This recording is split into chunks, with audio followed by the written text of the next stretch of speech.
2। अब तक आपने सुना कि कावेरी जी अपनी तीनों बेटियों ईशा, मोहिनी और सुहाना की शादी 3 घर जमाई लड़कों के साथ करवा देती है। उन्हें लगता है कि ये लड़के शायद घर का कामकाज संभाल लेंगे, लेकिन उनके तीनों घर जमाई बहुत आलसी थे। वो नौकरी भी नहीं करते थे और बाहर का काम भी नहीं। कावेरी जी ने अपनी बेटियों से कहा कि वो प्रेगनेंसी का बहाना बनाकर अपने पतियों को सबक सिखाए। अब सुनिए आगे। मम्मी, आपने जैसा कहा था हमने वैसा ही किया, लेकिन देखिए ना, विवेक का हाल तो वैसा का वैसा ही है। घर में ना सुबह का नाश्ता बनता है और ना खाना। नौकरी पर जाने की बात करूं तो खाने को दौड़ते हैं मुझे। हाँ मम्मी, मैंने भी सुमित को कितनी बार कहा कि अगर नौकरी नहीं करनी तो कोई छोटी सी दुकान ही खोल लो। घर का खर्चा कैसे चलेगा? देखो दोपहर के 12 बजने आए और जनाब अभी तक सो रहे हैं। हाँ मम्मी, ईशा और सुहाना ठीक कहती हैं। अविनाश का भी यही हाल है। जब मैंने अपनी प्रेगनेंसी के बारे में कहा तो मुझसे कहने लगा, अरे दूसरी लड़कियां तो 9-9 महीने तक नौकरी करती है, बस डिलीवरी के टाइम छुट्टी लेती है। मोहिनी, तुम भी नौकरी करो। अब मुझे कहाँ नौकरी मिलेगी? मम्मी बताओ अब मैं क्या करूं? हे भगवान, क्या सोचकर घर जमाई दामाद लाई थी मैं कि मेरी बेटियां मेरे पास रहेंगी और खुश रहेंगी, लेकिन इन आलसी दामादों ने तो हमारी जिंदगी को भी प्रॉब्लम में डाल दिया है। मैं तो कहती हूँ मम्मी, हम लोग वापस अपनी जॉब पर जाना शुरू कर देते हैं। बता देते हैं इन लोगों को कि हमने प्रेगनेंसी का बहाना किया है। नहीं नहीं बेटा, ऐसी गलती भी मत करना। अगर तुमने ऐसा किया तो इन तीनों की आदत और ख़राब हो जाएगी। अरे आज नहीं तो कल कभी तो तुम प्रेग्नेंट होगी, तब वापस यही प्रॉब्लम आएगी। तब क्या करोगी तुम तीनों? हाँ मम्मी, आपकी बात तो बिल्कुल सही है। इन लोगों को तो सुधारना ही पड़ेगा। लेकिन कैसे? अपने बच्चों के आने की खबर सुनकर भी इन लोगों पर कोई असर नहीं हो रहा। पैसे कमाने के लिए घर से बाहर निकलना ही नहीं चाहते ये तीनों। अब मेरे दिमाग में एक प्लान आया है। तुम तीनों चिंता मत करो, उन तीनों को बुलाओ, फिर मैं बात करती हूँ। थोड़ी देर बाद कावेरी जी अपने तीनों दामादों को सामने बुलाकर अपनी बात कहना शुरू करती हैं। अविनाश, सुमित और विवेक, देखो बेटा, मैं ना तुम तीनों से बड़ा प्यार करती हूँ, इसीलिए तो तुम्हें घर जमाई बना कर रखा है मैंने। अरे मम्मी जी, सीधे सीधे कहिए ना, क्या बात है? प्यार तो हम भी आपको बहुत करते हैं। अरे मम्मी जी, आपकी इज्जत भी बहुत करते हैं।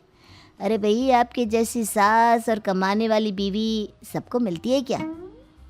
हाँ मम्मी, विवेक और सुमित ठीक कह रहे हैं। आपकी बेटी से शादी करके मेरी तो ज़िंदगी ही अच्छी हो गई है। जानती हूँ मैं, और ये भी जानती हूँ कि तुम तीनों अपने अपनी बीवियों से बहुत प्यार करते हो।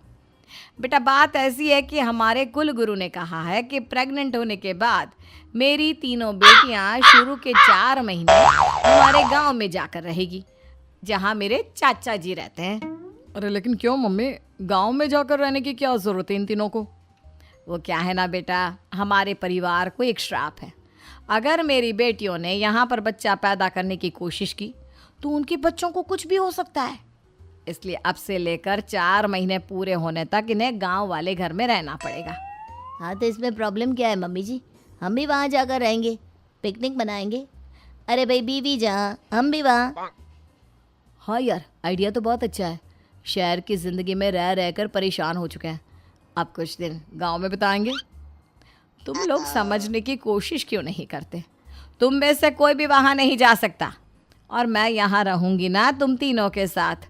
4 महीने की तो बात है, उसके बाद ये तीनों ही लौट कर आ जाएंगी। ठीक है मम्मी जी, अब हमारे बच्चों का सवाल है तो ये तो करना ही पड़ेगा। कावेरी अपनी तीनों बेटियों को कुछ दिन के लिए घर से बाहर कहीं दूसरे शहर में रहने के लिए भेज देती है। कुछ दिनों के बाद, अरे मम्मी जी, बहुत दिन से पिज्ज़ा नहीं खाया, मंगवाइए ना। क्या बताऊं बेटा, पहले तो बेटियां खर्चा दे देती थी क्योंकि उनकी नौकरी थी, लेकिन अब तो मेरे पास पैसे ही नहीं बचे। थोड़े बहुत पैसे हैं जो बच्चों की डिलीवरी में काम आएंगे। लेकिन मम्मी जी, आपकी बेटियों को वापस आने में तो अभी बहुत वक्त बाकी है।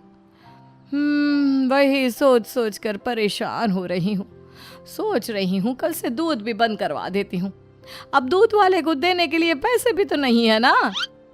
अरे नहीं नहीं मम्मी जी, अगर दूध भी बंद करवा दोगी तो मुझे चाय कहाँ से मिलेगी? और चाय के बिना मैं तो मर ही जाऊँगा। क्या करूँ बेटा, इसके अलावा हमारे पास कोई ऑप्शन नहीं है। मेरे पास पैसे ही नहीं बचे। इस तरह कावेरी जी धीरे धीरे अपने तीनों दामादों को पैसे देना बंद कर देती हैं और घर में खाने पीने की चीजें लाना भी बंद कर देती है। अब वो तीनों बुरी तरह से परेशान होने लगे थे और इसलिए एक दिन तीनों प्लान करके घर से बाहर निकलते हैं और बाजार में जाने के बाद यार अच्छा खाना खाए हुए कितने दिन हो गए, पता नहीं कब अच्छा खाना मिलेगा। हमारी बीवियों के जाने के बाद तो हमारी हालत भिखारियों जैसी हो गई है यार। कुछ भी हो, मुझे तो आज पिज्ज़ा खाना ही खाना है। जेब में 1 रुपया नहीं है और पिज्ज़ा खाएगा, कहाँ से आएंगे पैसे?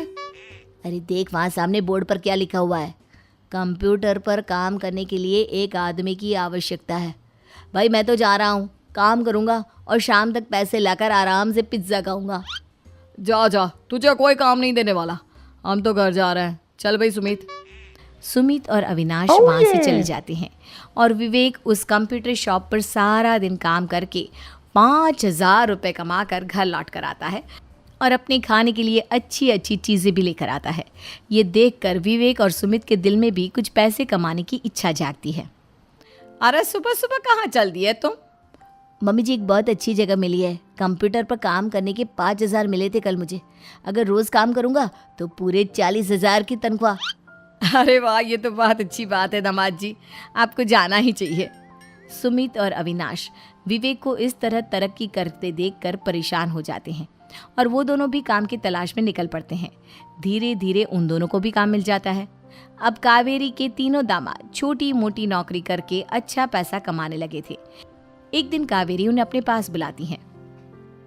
अरे वाह, विवेक 40,000 कमा लेता है, अविनाश 60,000 और सुमित तुम भी 40,000 के आसपास कमा ही लेते हो। कुल मिलाकर तुम अच्छे खासे पैसे कमा रहे हो बेटा। हाँ मम्मी जी, बहुत मज़ा आता है जब महीने के एंड में मोटी रकम हाथ में आती है। पूछिए मत मम्मी जी, घर में रहकर रोटी बना बना कर और तो जैसा महसूस होने लगा था मुझे तो। हाँ बेटा, तुम तीनों की बात तो बिल्कुल ठीक है और जानते हो अब तुम तीनों की पत्नियां भी वापस लौट कर आने वाली है। लेकिन मम्मी जी अभी तो उन्हें गए सिर्फ 2 महीने हुए हैं, आपने तो कहा था वो 4 महीने के बाद लौट कर आएंगी। ऐसा कुछ नहीं है बेटा, मैं सिर्फ तुम तीनों को सबक सिखाना चाहती थी कि आदमी घर में बैठकर बीवी की कमाई खाता हुआ अच्छा नहीं लगता। इस दुनिया में हर इंसान को मेहनत करनी चाहिए, काम करना चाहिए, चाहे वो औरत हो या आदमी, ताकि अपने परिवार को संभाल सके।